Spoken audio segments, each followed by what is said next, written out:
Assalamu alaikum, I'm Aisha and you're watching SAMAA News. Here are today's headlines.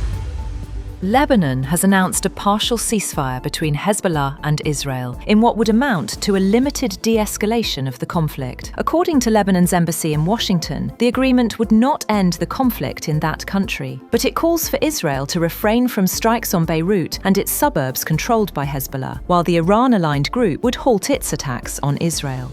However, hostilities in southern Lebanon continued. The Israeli military said that it intercepted 2 projectiles that crossed from Lebanon into northern Israel and that no injuries were reported.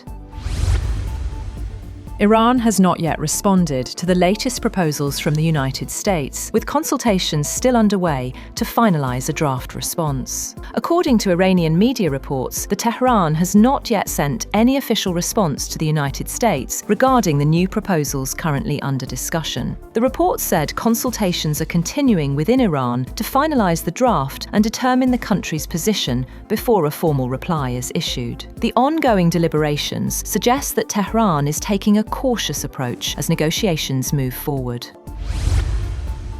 Iran's Foreign Minister Abbas Araghchi has said that recent strikes in Lebanon amount to a violation of the US-Iran ceasefire. In a social media post, Araghchi argued that the truce applies on all fronts and warned that any breach would carry consequences, placing responsibility on the United States and Israel. Israeli occupation forces killed at least 3 people in separate attacks across Gaza Strip. The incidents included a strike on a displacement site, an attack on a vehicle, and a reported drone strike that also injured several people. Residents say the attacks have intensified, adding to fear and uncertainty across the territory.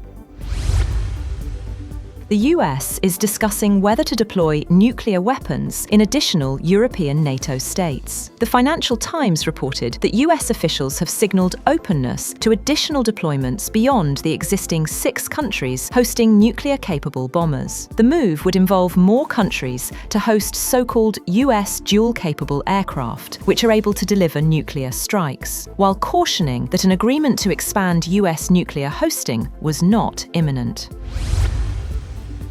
Russian drones and missiles have pounded Ukrainian cities such as Kyiv and Dnipro, are killing at least 18 people and wounding about 100. According to the capital's mayor, photographs showed large explosions and plumes of smoke billowing over high-rise buildings in Kyiv, where overnight strikes killed 4 people and wounded 58. Including children. A suspected missile strike on a 24-story apartment building triggered a collapse, leaving people probably trapped under the rubble, while a 9-story apartment block was among other buildings set ablaze by suspected missile debris. The Kremlin says it still prefers a peaceful resolution to the war in Ukraine, but will continue military operations unless Kyiv engages in what Moscow calls genuine peace talks. Kremlin spokesman Dmitry Peskov made the remarks after Russia launched major overnight strikes on Ukrainian cities, while insisting Moscow remains open to negotiations. That's all for now.